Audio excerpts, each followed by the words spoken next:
All right, if you have your Bibles today, I want you to turn them to Psalm 62. Psalm 62. We're just spending a lot of time in the Psalms today. I find the book of Psalms to be one of the most encouraging books in the Bible. It is, some people have called it the soundtrack of the Bible. Psalms is the soundtrack of the Bible. And I think that's a pretty accurate way of putting it. It puts emotion and art with the Scriptures and with our understanding of God. It's beautiful. I love it. And we're going to be looking at the lectionary reading from the Psalms today. Psalm 62, verse 5 is where we're going to pick up. Psalm 62, verse 5. Now, before we get there, though, I want to talk to you about the drama in the Kirby house. Do y'all want to hear about the drama? The drama in the Kirby house? I promise it goes along. If you read the newsletter this week, which I think about one of you does, then you've heard the story before. But I'm going to go ahead and repeat it because the one of you that read it probably forgot it. So, one of the more dramatic things that happens in our house, in the Kirby house, are you ready for it? It's so dramatic. Are you ready? Putting in earrings. Oh, man. Okay. It's so dramatic. It's so dramatic. Putting in earrings is so dramatic in my house. Okay? The girls have all finally decided to get their ears pierced. Okay? We wanted them to decide that. They finally decided to get their ears pierced. And actually, it was not a bad experience. Not one of them cried. I mean, our kids cry for everything. And they didn't cry when they got their ears pierced. I don't know. It was very strange. You know, I was waiting for the waterworks, and it didn't happen. They did not cry when they got their ears pierced. But for some reason, putting earrings in their ears,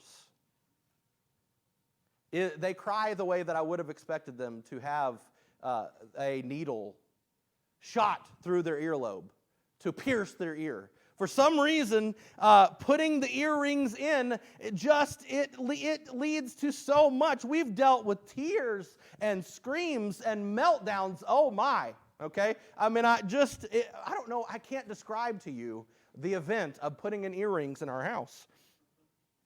But at the end of the day, if they want earrings in their ears, they either need to, one, trust themselves to do it,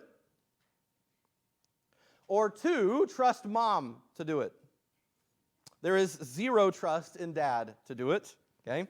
I'm not part. I am there for emotional support, for the holding them down.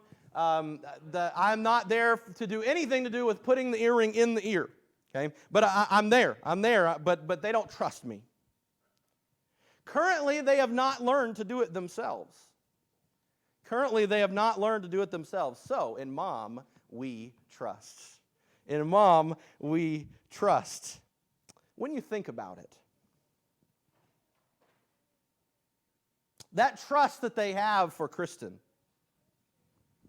is a little bit of a reflection of the love and adoration that they have in their hearts for her. When you think about it. They, in their minds, they can draw upon all the times that mom has loved and cared for and protected and blessed them. They know mom has always done the best that she can do to love them in the past, and so they lovingly trust her to do this thing that is scary to them, whether it's a rational fear or not. Whether it's a rational fear or not. This week we're continuing our series on gifts of worship that we bring to the Lord. They brought him gifts. What worship can we bring to the Lord? We talked about worshiping in God's assembly, and last week we talked about personal holiness and how being holy before the Lord and living the way that He wants us to live, how that can be an act of worship to God. And this week, we're going to dig deep into Psalm 62, 5 through 12, to see how much of an act of worship it is to deeply trust God. To deeply trust God. The way that little girls trust their mother to do things for them because they love their mom and they care about their mom and they know that their mom cares about them. That is love and adoration. In the same way, we're going to talk this morning about how trusting God is an act of worship before Him. It is the pinnacle of praise to tell someone that you think so highly of them that you would put your trust and hope in them and their abilities. I trust you. Yeah, look, I trust Calvin to help me fix my truck. I'm not going to be able to do certain things. I've done a few things, but there are things that I'm not going to be able to do. I trust Calvin. I know that he's good at that. I know that at one time he was a certified expert in that. And so I trust him. And there is a level of honor that I'm giving him if I trust him to help me with something. Okay, we understand this concept. So, we need to apply the same concept to God. And Psalm 62, 5 through 12 shows us how to do that. So I hope that you have your Bibles. I hope you have them turned to Psalm 62. And I want us to notice in the first place, verses 5 through 7, that what we need to do is be silent and trust in Him.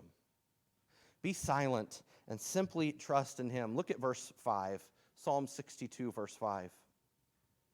For God alone, O my soul, wait in silence, for my hope is from Him. For God alone, wait in silence, for my hope is from Him. Who do we put our hopes and dreams in? I mean, I know most of the people here would say out loud, I hope and I trust in the Lord, right? That's what you would say out loud. I hope and I trust in the Lord. I mean, my guess is that if you're coming to church on a weekly basis, that's something that you would affirm. My hope and my trust are in the Lord. But what do your actions say? What do your actions say? Like, where are your hope and trust really? Are they in your job? Are they in the American government? Are they in, I don't know, education? Where really are your hopes and your trust? Where have you placed them?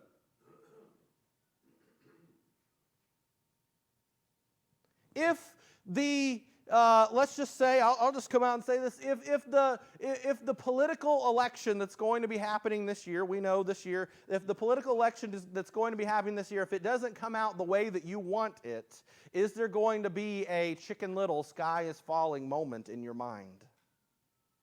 Because I know for a lot of people there is. There is. The psalmist says, for God alone, O my soul, wait in silence, for my hope is from Him.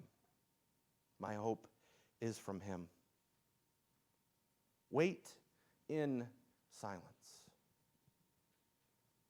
I was telling my Bible class this morning, I was telling them as a child, if you think I talk a lot now, you should have seen me as a kid. Okay? I never hushed. Okay? Ever. I talked all the time. Just talk. I talked all the time. And God, I would never hush. And you know what?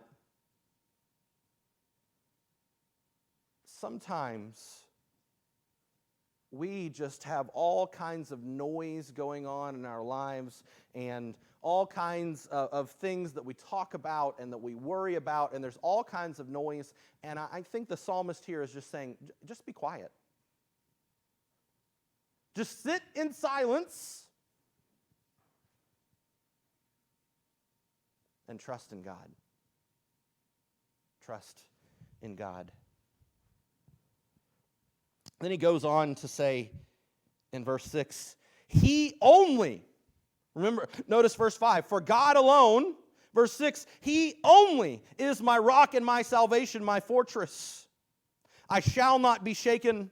On God rests my salvation and my glory, my mighty rock. My refuge is God. You know, I don't know that we understand the idea of God as the rock today. I don't think that we really grasp that today. If you do a lot of outdoorsy things, maybe you do grasp this. But I want you to think about, in the ancient world, in an open field, you are running away from some sort of deadly animal. Okay? Running away from some sort of deadly animal. I don't know what it is. There are things about bears and lions and all kinds of stuff in the Bible, okay? I want you to imagine in the ancient world, you don't have a cell phone, you don't have a car, you probably don't have shoes, okay? And you're just running. You're booking it. You're running from this deadly animal, and in front of you, you see a rock that you can climb that you know this animal probably cannot. That is a refuge to you. That is a refuge to you. It's a place of safety in a sea of danger. That is what the psalmist is describing. He wants us to see God as our refuge.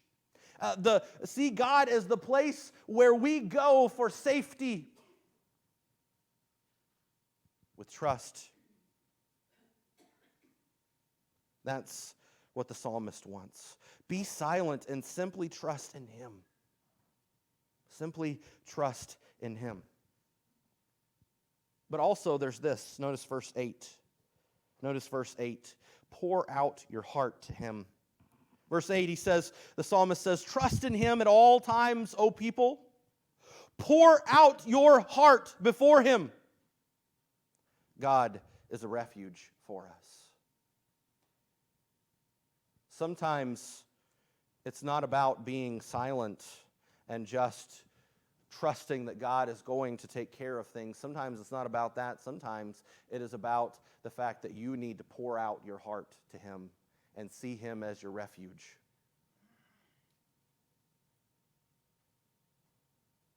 Who do you pour your heart out to? The word that we use today is vent. I just have to vent. Who do you vent to? Think about that. Certainly there are people that we can vent to. There are people to whom we can vent. I'm often a person that people vent to. I love that. I think that's great. That's a wonderful thing. That's a blessing from the Lord to be able to do that. But do you vent to the Lord? Is the Lord your refuge? Do you go to Him and pour out your heart to Him? This is part of that worshipful trust that we're talking about. Is He the one to whom you go and say, Lord, I'm having a bad day. This person cut me off, and I wanted to yell not nice things at him, and my job today was just horrible. My coworkers are not nice. They're not kind. They're not good people. And you know what? It's cold today, and I just feel cold. I feel like I can't get warm. I'm just cold, and I've worked all day, and I've got to go home, and now we've got to fix dinner, and I'm done. I'm done. You ever poured out your heart like that to God? That's the kind of trust that the psalmist is moving us toward. That's what he wants us to do. That's how he wants us to put our trust in the Lord, is to pour out your heart to him. But I want you to notice verses 9 and 10. And I want us, in the third place, to know the fate of other options. The fate of other options. Notice verses 9 and 10. Those of low estate are but a breath. Those of high estate are a delusion. In the balances they go up, they are together lighter than a breath.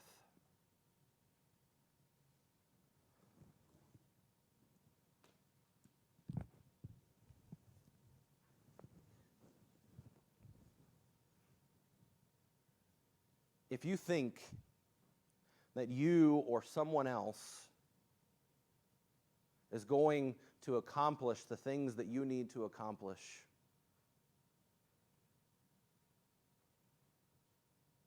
in a spiritual way, the conquering of death,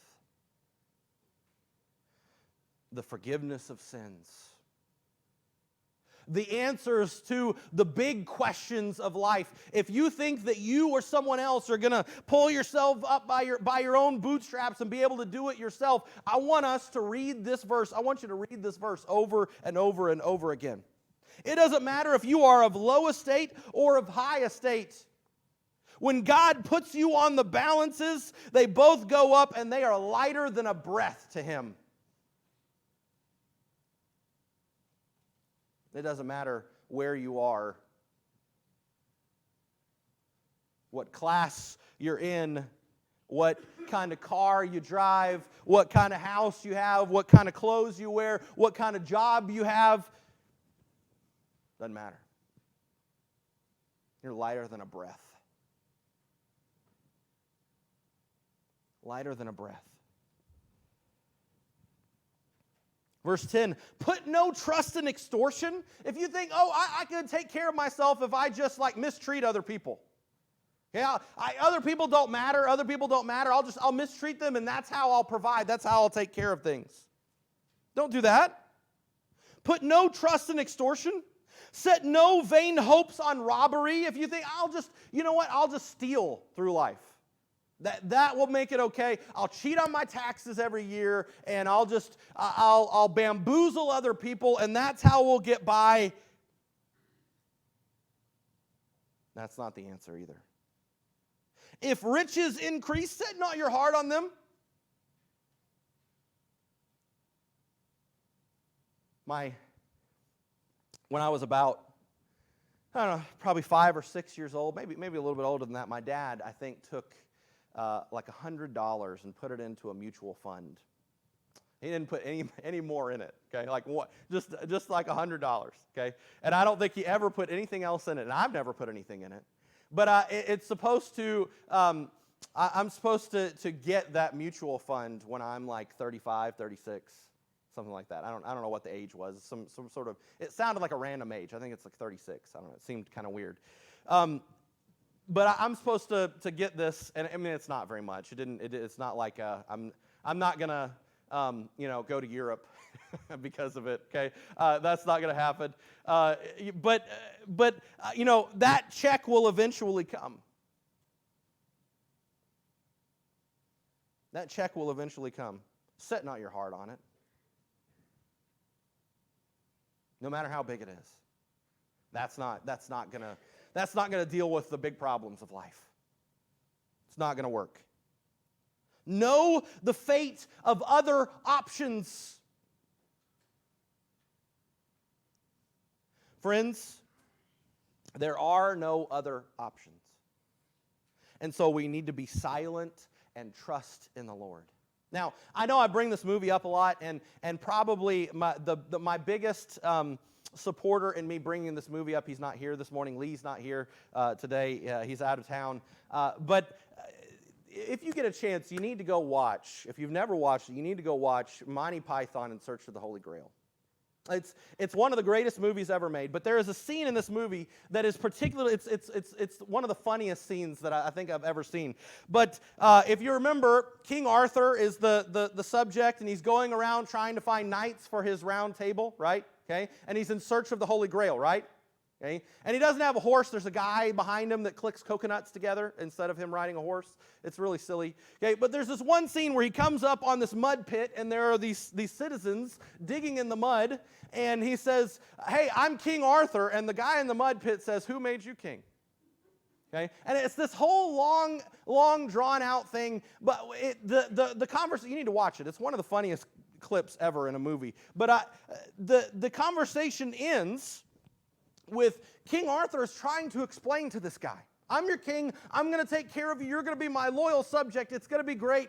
And the guy is just saying, "Oh, I'm being harassed, the system is against me." And I mean, he's just yelling all kinds of things. And the scene ends with King Arthur yelling, "Be quiet, be quiet. I'm trying to tell you that I'm the king, and that I'm here to be your king and take care of you." Now, that's just a silly thing from a movie, but I imagine that sometimes that is the way that God feels. He's trying to be our king. He's through his word, he has witnessed and he has given us this huge book to tell us that he is going to be our king, and he's going to be a good king. And if we will just be part of his kingdom and be his loyal subjects, if we will just be silent and trust him and let him be our refuge, he will take care of us. It will all be okay. That doesn't mean everything's going to be roses.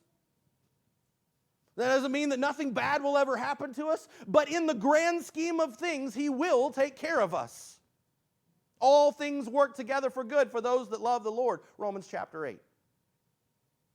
In the end, it will be okay. This is what God is pleading with us to know from Psalm 62. And so I want you to see the conclusion of this in verses 11 and 12. Once God has spoken, twice I have heard this, that power belongs to God. That quote there, "Once God has spoken, twice I have heard this," that actually is used one other time in the Bible, and it's used in the book of Job. And it is near the end of the book of Job. Job has sort of questioned God, because lots of bad things happen to Job. He's sort of questioned God, and God puts him in his place near the end. He says all those things. "Did you create the world? Did you stretch out the heavens? Did you create the awesome things that you see?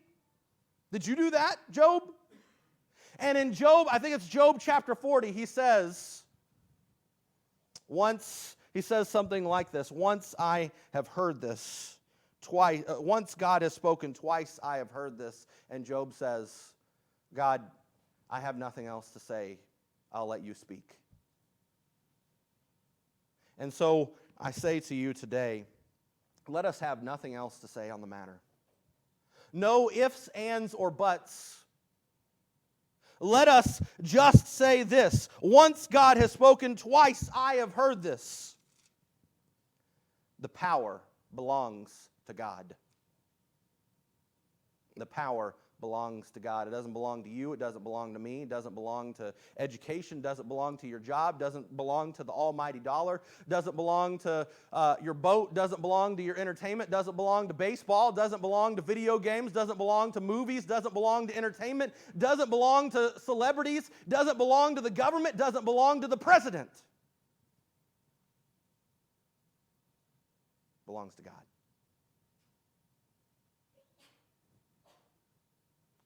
That's it. It belongs to him. Let us have nothing else to say on the matter. And let us continue to verse 12. "And that to you, O Lord, belongs steadfast love, for you will render to a man according to his work." when we have nothing else to say on the matter and we just say, Lord, the power belongs to you. And we be silent and trust in Him and see Him as our rock and our refuge, our safe place, and we pour out our hearts to Him and we consider that other options are not good options, that He is the one, that the power belongs to Him. When we do that, we are pouring out our steadfast love before Him. Trusting God in your everyday life is an act of worship. And so when you wake up tomorrow and you get out of your bed and you say, you know what, no matter what happens, the power belongs to God. Guess what? You've just praised the Lord. You've just praised the Lord. There is no greater statement of praise and adoration and respect than if you truly and fully trust someone. I trust you. That's what God wants from us. We're not very good at it, though, are we? I know I'm not. I know I'm not. The older I get, the more scared I get. Does that happen to you guys? I don't know. I mean, maybe it doesn't happen to people, but the older I get, the more scared I get about stuff. I guess the world is more real. Okay, I see the dangers more readily. You know, as a kid, you don't see that kind of stuff. You're just a kid, whatever. But as an adult, I'm like, oh, am I going to get the cancer? Okay, am I going to have a wreck today? Is something going to happen to someone in my family today? Is something bad going to happen? The older I get, the more scared I get, and I need to remind myself that the Lord has the power. And no matter what happens, good or bad, I fear Him, so I know that He has my best interest at heart. I know that He loves me. Let's take that with us today. If you need something today, I want to invite you to come. We're going to sing a song. We have an invitation song. This is, if you've been to a church where there's an altar call, this is what that is. We sing an invitation song, and you can come up here and ask us for anything. We can pray with you. We can study with you. We can do anything that you need. This is part of pouring out your heart to God. If there's something that you need to bring to God and bring to God's people so that they could be praying for you, this is the time to do that. Whatever it is that you need, don't hesitate. Come now as we stand and as we sing.